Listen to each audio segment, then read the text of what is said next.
no fim dá certo.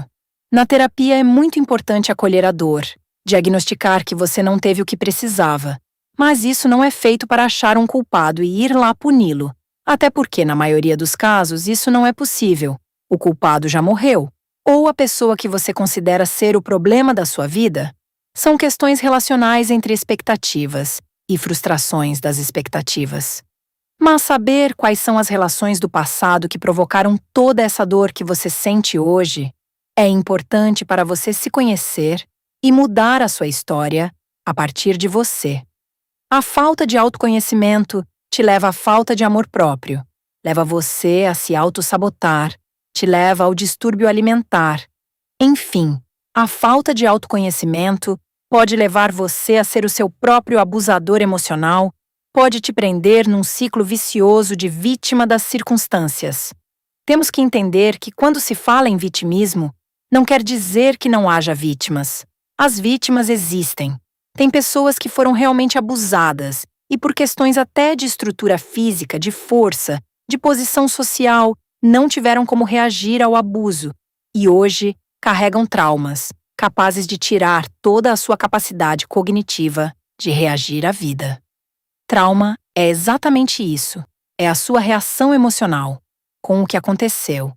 Podemos observar várias pessoas que passaram pelo mesmo trauma, às vezes até pior do que o seu, ou viveram o mesmo trauma junto com você. Mas a resposta emocional é diferente. Então a sua cura vai depender muito mais de como a dor te afetou e como você reagiu a esta dor, do que exatamente com o que aconteceu. Uma situação pode parecer simples e fácil para uma pessoa, é muito complicada para outra. Porque as pessoas têm recursos internos diferentes, e no caso de um trauma, o autoconhecimento é fundamental. É através dele que será desenvolvidos recursos emocionais internos para você vencer e superar aquela situação traumática. Seja qual for a situação, quando alguém acha que não consegue, que está sofrendo o acolhimento da dor dessa pessoa, é muito importante. É no acolhimento que se abre caminho para o autoconhecimento. Uma vez que a pessoa sente que a dor dela foi entendida e acolhida, abre-se a porta para ela saber o que aconteceu realmente e como ela tem reagido a isso, na velocidade e no tempo dela. Se autoconhecer é ver as coisas na nossa ótica, e não nas expectativas dos outros e nem na ótica dos outros. As circunstâncias não te definem, elas podem gerar uma marca em você. Elas podem gerar uma dor, mas elas não te definem para sempre. É você que determina o quanto o seu passado vai sabotar o seu presente e destruir o seu futuro.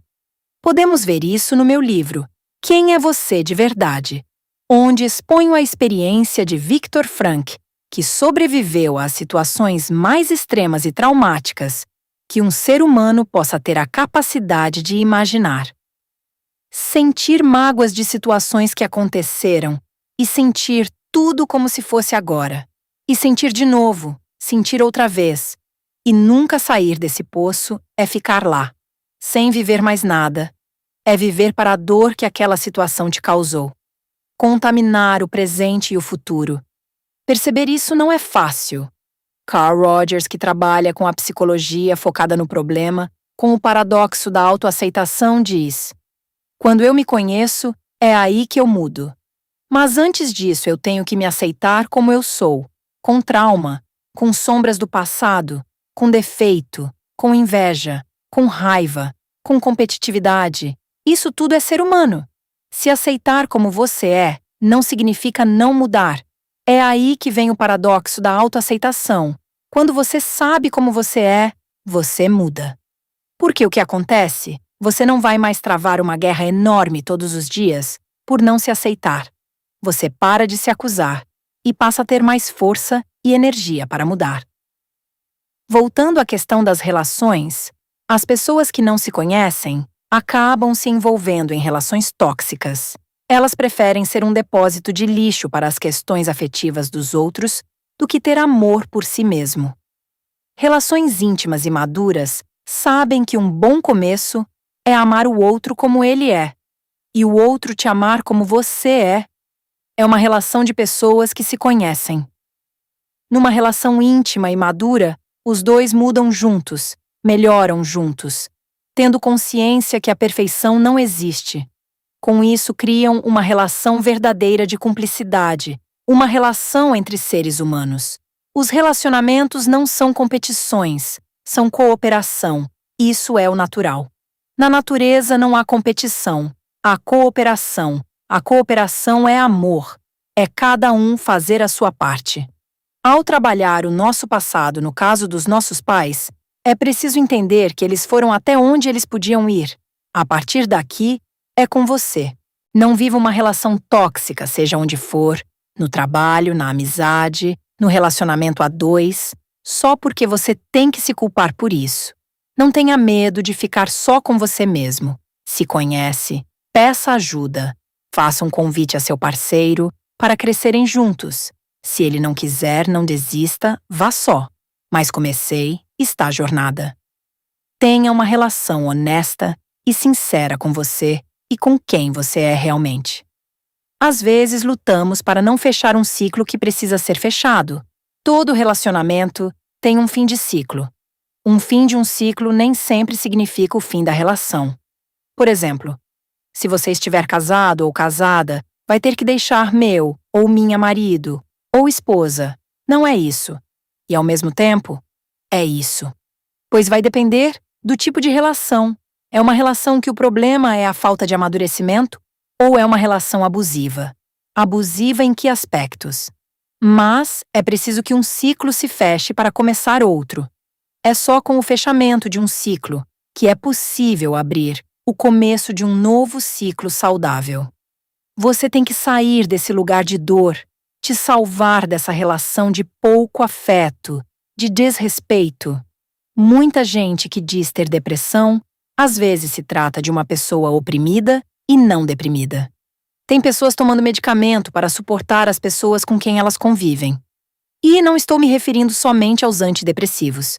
Tem pessoas que, inconsciente, criaram uma enxaqueca, uma pressão alta, um começo de diabetes, um distúrbio alimentar, só para justificar o mal-estar que vive dentro da relação. Acompanhei 3 casos pessoalmente que, depois que as pessoas conseguiram fechar o ciclo abusivo que viviam, ficaram completamente saudáveis. Não estou falando somente da relação a 2, também casos do local de trabalho que a pessoa era tratada como um lixo, relação de amizade que a pessoa era usada. A pessoa tinha consciência disso, mas não conseguia colocar um ponto final para não perder a amizade de longa data.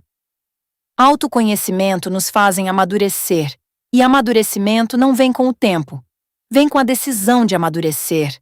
Tem pessoas de 20 anos super maduras e tem pessoas de 50 anos que nunca saíram de casa, nunca casaram e ainda moram com os pais. Maturidade é uma escolha. Uma pessoa madura toma decisões maduras. Tem gente que perdeu o parceiro certo por imaturidade, por achar que tinha que curtir a vida, conhecer um monte de gente para poder se envolver de verdade. Eu vi e ouvi muitos depoimentos de pessoas que perderam pessoas incríveis por achar que curtir a vida é fazer do outro um cardápio humano, por achar que podia provar todos os pratos do cardápio e depois voltar ao que mais gostou. Mas acredite, casamento feliz existe, embora seja raro ele existir. A coisa mais invejada do mundo não é sucesso, não é beleza e não é poder. É uma relação feliz. Eu posso ter sucesso só, mas casamento feliz é um acordo de 2. É estar se apaixonando e desapaixonando, discutindo, brigando. E por quê? Porque os 2 estão passando o processo juntos. O processo de amadurecimento da relação. O processo de autoconhecimento. A foto de um casamento que atravessou o tempo não é a foto da ficção, é a foto do amor verdadeiro, porque para eles, estarem junto até este momento, teve tanto perdão, teve as vezes que quiseram desistir, mas resolveram continuar, teve acordos e desacordos, teve dores, colocar novos limites, estabelecer padrões. Passaram por tudo isso, mas permaneceram juntos nos altos e baixos da vida que todo relacionamento tem.